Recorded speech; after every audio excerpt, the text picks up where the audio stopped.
watching Telesur. This is From the South. I'm Carla Gonzalez. Let's begin.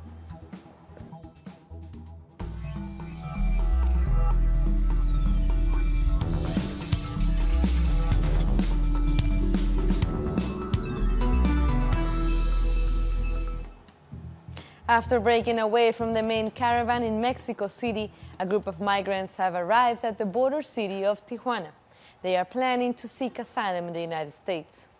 475 people have reached into the border city with 9 buses, as the U.S. military has reinforced security measures, and many more are expected in the upcoming days. Migrants say they are undeterred despite the hostile attitude of Trump's administration. And in Texas, troops have begun to lay barbed wire at the border. The U.S. Customs and Border Protection Agency has announced they will also close down lanes at the border crossing and set up barricades.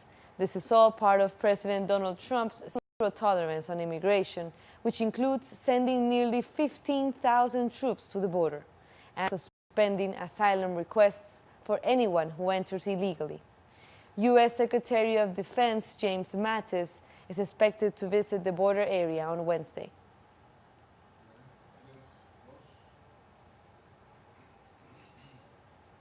Meanwhile, one of the caravans has arrived to the Mexican city of Guadalajara as they continue their journey towards the United States. Let's hear from our correspondent Pablo Perez, who has this story. Migrants heading north are trying to find transportation that can help them travel longer distances. The US border is still far away, although there are people who don't want to cross it. They would rather stay in Mexico. There are jobs here and everything we need. They have even offered us residency. Many have accepted, but they still want to remain near the border.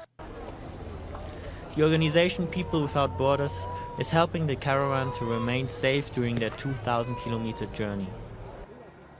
Compañeros, agárrense por favor, tengan mucho cuidado, acuérdense que la vida ante todo.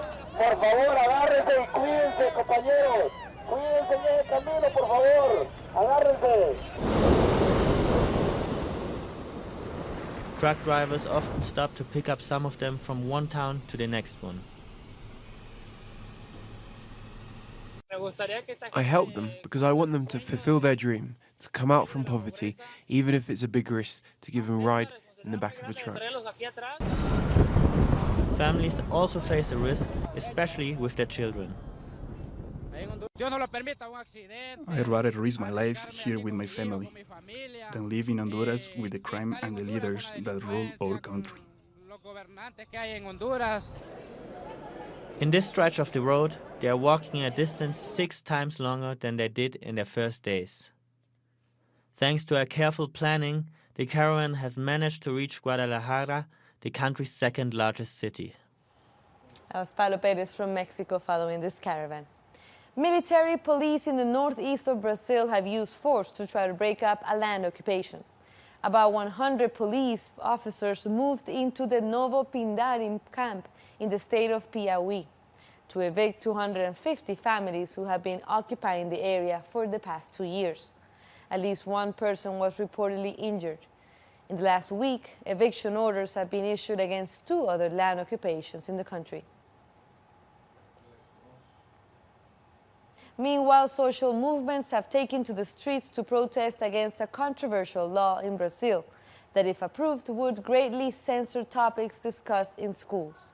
If the law is passed, teachers won't be able to use words such as oppression or gender, or even talk about political issues in the classroom. The law is currently being discussed in Congress. Earlier on Tuesday, a group of teachers and students were prevented from entering Congress to participate in the discussion of the bill.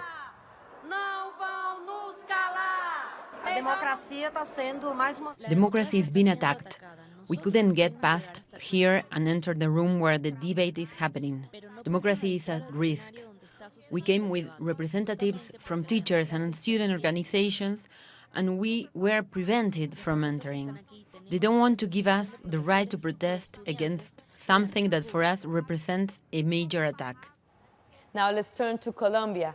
Audio recordings have been released accusing Attorney General Néstor Humberto Martínez of knowing about the Odebrecht bribery network since 2015.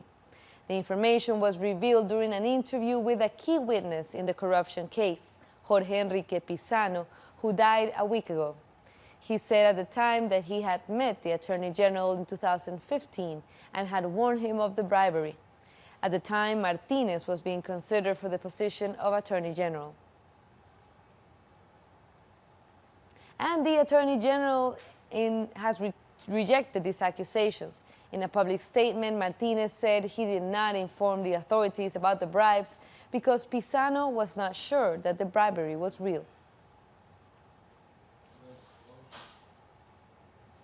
Dozens of Colombia's indigenous leaders have gathered in Bogotá's Plaza Bolívar to demand the government fulfill its guarantees of peace and protection in times of conflict. Members of the indigenous communities from the Department of Choco arrived in Bogotá demanding a solution to the ongoing violence they have to endure. Over 4,000 members of our communities have been detained since the signing of the peace agreement. Nearly 2,000 of us have been displaced all over the country. Territorial control by the ELN and other armed groups, as well as the growth of the black market, has contributed to the escalation of violence, especially in the Valle del Cauca and Nariño and Choco regions. We are finding illegal lumbers, illegal mining operations. There is blackmailing of local mines. There is armed trafficking, drug trafficking, and even people trafficking. Experts argue for the government to implement effective policies to tackle this humanitarian crisis, policies that will develop and empower indigenous communities, not marginalize them further. Sometimes the single policy of sending the military is not accompanied by other policies that would help communities. There are no attempts to eradicate illegal crops. There is no help to be given so that we may learn better agricultural practices. These communities continue to live under threat and feel very unsettled.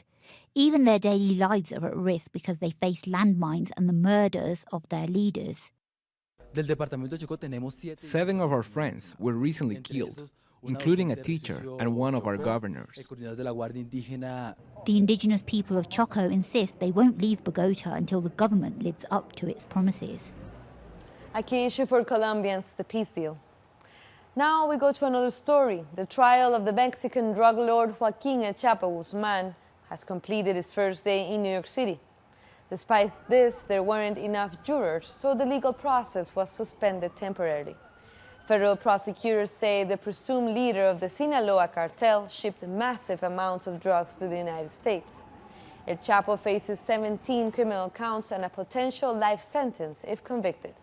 The defense lawyer claims that Guzmán is a scapegoat and that the real leaders of the cartel are free in Mexico. Meanwhile, Guzmán's lawyer has said that the Sinaloa cartel paid hundreds of millions of dollars in bribes to the current president of Mexico, Enrique Peña Nieto, and to the former president, Felipe Calderón.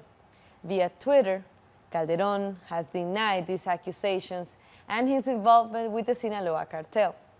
A spokesperson for outgoing President Peña Nieto has denied the accusations as well.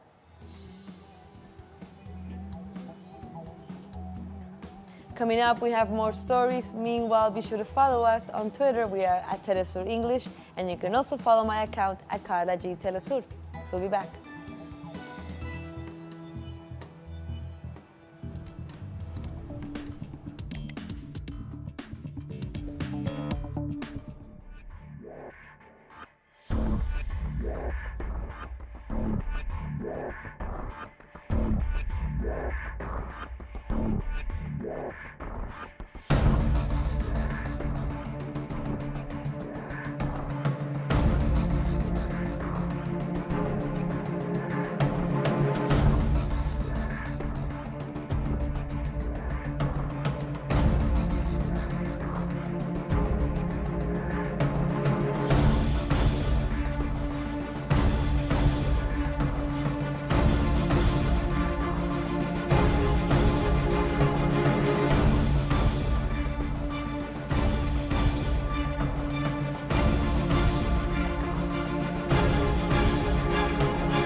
Welcome back. As Venezuelan cryptocurrency de Petro continues to grow, citizens highlight the positive impact that this digital era has brought to the Venezuelan economy.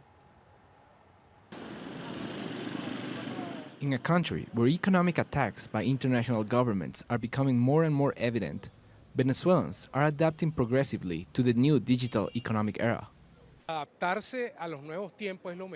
We have to adapt to these new times, which are best for the economy. Economies are very dynamic, and Venezuela, of course, cannot be left behind. We should all make an effort to know the details on how to use the petro in our daily life. They describe the boom of the petro as an economic revolution. I think that what Venezuela is doing with the petro is equivalent to what Venezuela did with the Spanish Empire. Venezuela is creating global change out of historic necessity. The creation of a national body to regulate crypto assets and their related activities serves so that Venezuelans can directly purchase assets using the petro without financial intermediaries.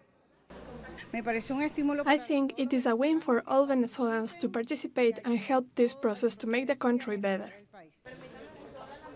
Until now, the signing contracts in petros has exceeded $600 million, and many more millions in currencies like the euro and yuans.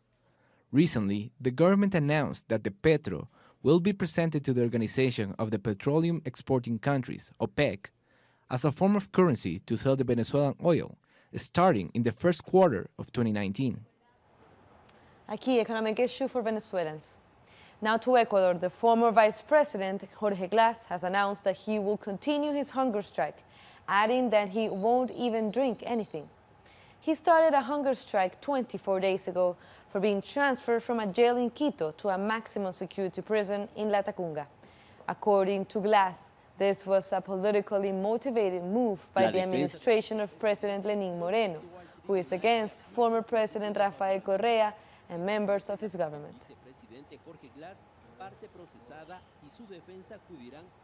Let's hear from our correspondent in Quito, Denise Herrera. Hello, yes, indeed, the Ecuadorian former Vice President Jorge Glass is on the 24th day of hunger strike. He also started refusing to eat, not only to eat food, but also to eat water.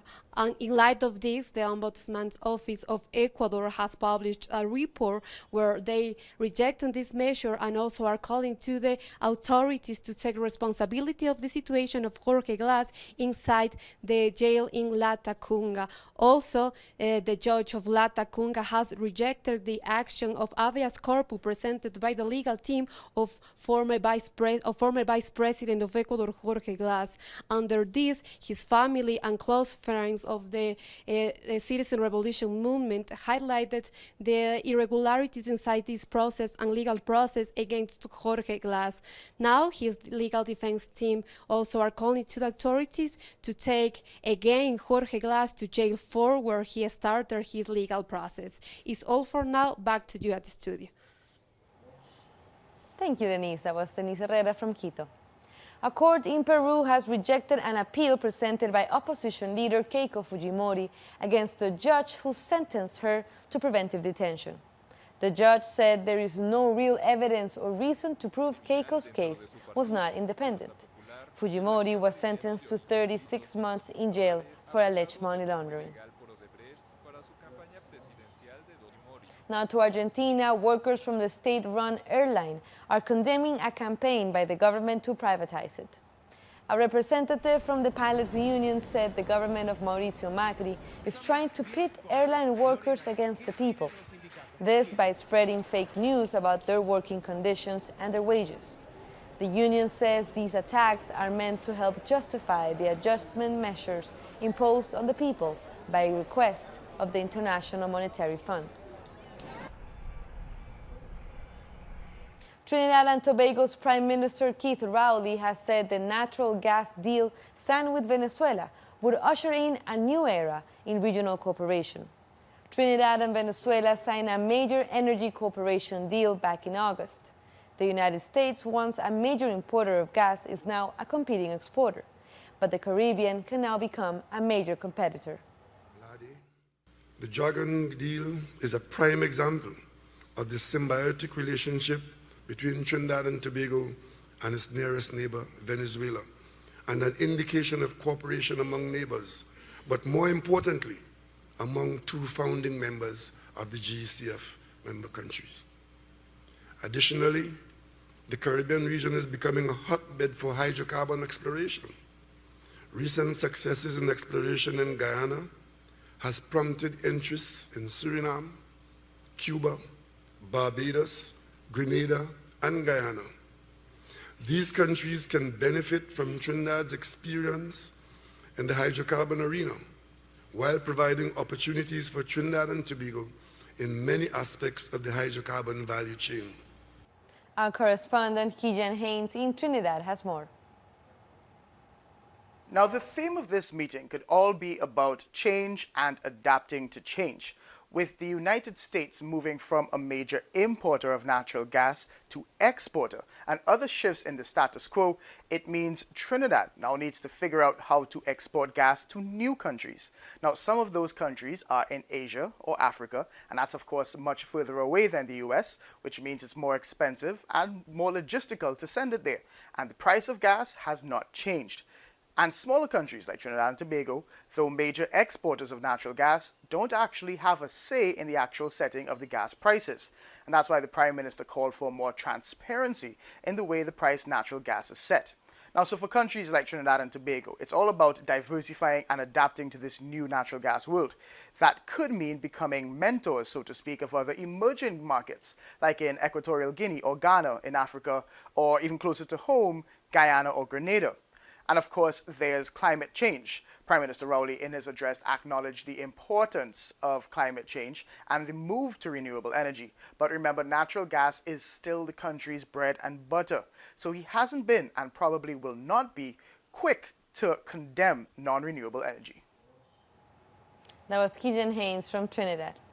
The Caribbean Court of Justice has ruled that a law in Guyana, which makes it illegal for any person to appear in public while dressed as the opposite sex, is unconstitutional. The ruling in the case was brought up by 4 trans women and the Society Against Sexual Orientation Discrimination. The court determined that the law was vague and violated people's right to protection.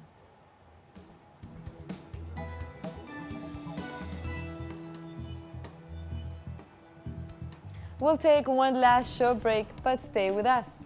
We'll be back after this video.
Thank you for joining us again. Palestinian groups in Gaza have agreed in a joint statement to accept a ceasefire brokered by Egypt, Norway, and the United Nations. However, they only agreed to halt the cross-border attacks that have intensified over the last 48 hours if the Israeli forces do the same. In Gaza, many Palestinians were on the streets celebrating and claiming victory, and they even handed out sweets to the crowd. Since the attack began on Sunday, at least 14 Palestinians have been killed by Israeli airstrikes and at least one Israeli by Palestinian counterattacks. People came out today because of the victory of the resistance factions, and these people support it. We tell the resistance factions all the people are being you, and this is victory of the Palestinians. We congratulate ourselves and we congratulate our people because we have this brave resistance faction which have proved and keep on proving every day that they are responsible and can repulse the aggression and reigning. Meanwhile, Israeli military forces have deployed tanks to the border with Gaza as a means of reinforcing their military presence in the area. This comes after Palestinian fighters responded to recent airstrikes with rockets fired under southern Israel. Syrian President Bashar al-Assad has met with Sweida hostages that were freed from the Islamic State group. Assad received the group at the presidential palace in Damascus, among them 19 women and children who were freed by Syria's army. The southern city of Sweida is mainly populated by Druze people, a community threatened by the Islamic State group.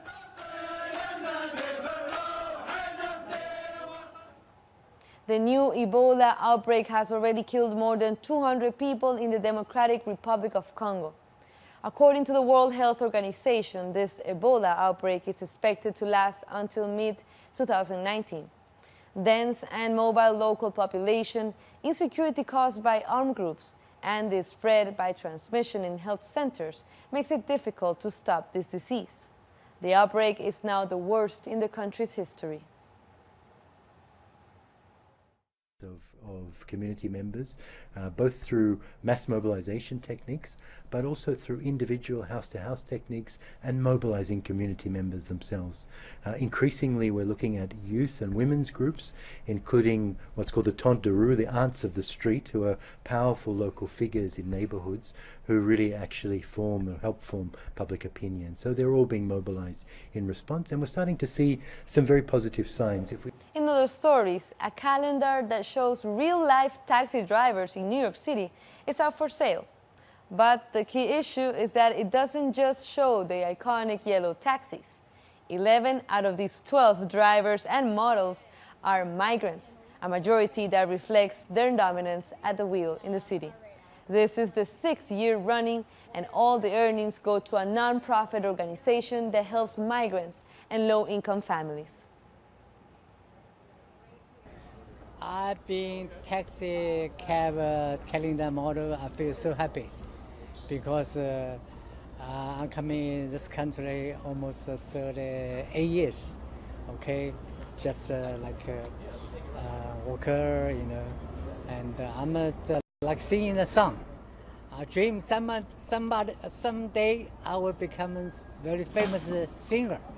So from this first step, American, New York City yellow cab calendar model, okay, it's the first step, okay, and then And Cambodia has broken a Guinness World Record for building the largest dragon boat. This boat is more than 80 meters long and almost 2 meters wide. It is made of hardwood with an artistic Khmer ancient design. It is capable of carrying 179 rowers. More than 14,000 Cambodians have taken almost 200 days to build this boat. The previous record was set by China in 2016.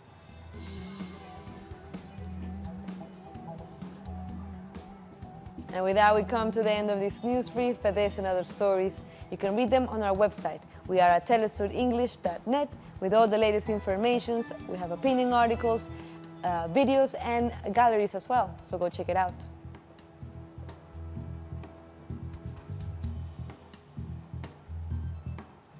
And also be sure to like us on Facebook, and you can also follow us. We're on Instagram.